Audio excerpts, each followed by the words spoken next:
আচ্ছা বন্ধুরা, তো খুব ভালোভাবে খেয়াল করো কি দেওয়া আছে যে 10 ডিগ্রি সেন্টিগ্রেড তাপমাত্রায় একটা বস্তুর দৈর্ঘ্য হচ্ছে তোমার 5 মিটার। তো 110 ডিগ্রি সেন্টিগ্রেড তাপমাত্রায় বস্তুর দৈর্ঘ্য হয় 5.0167।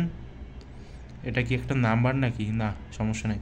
এর দৈর্ঘ্য হয় তোমার দৈর্ঘ্য প্রসারণ সহগ কত সেটা আমাদেরকে নির্ণয় করতে বলছে। তো দেখো, দৈর্ঘ্য প্রসারণ সহগ আলফা সমান সমান আমরা কি জানি, L2 মাইনাস L1, এবং এখানে হবে তোমার L1 T2 মাইনাস T1। এটা কি ভাই? এটা হচ্ছে তোমার একটা সূত্র।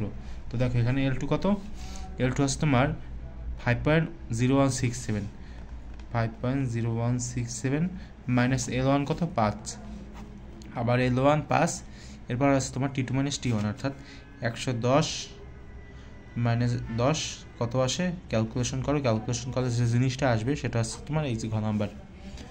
হয়তো কিছু সাইন্টিফিক মান আসবে যে এরকমভাবে গুণ 10⁻⁵ এই ধরনের কিছু আসবে। তো এই ধরনের কিছু আসলে সামথিং এখানে কিছু আসবে, এরপর হচ্ছে এরকম আসবে। তো এরকম আসলে তোমরা সেটা কনভার্ট করে আবার ডেসিমালে নিয়ে যাবে। তো ডেসিমালে নিলে এরকম আসবে, ঠিক আছে? তো এটার একক কি ভাই? এটার একক হচ্ছে পার কেলভিন। বুঝতে কি পেরেছ সবাই, নাকি বুঝতে পারোনি?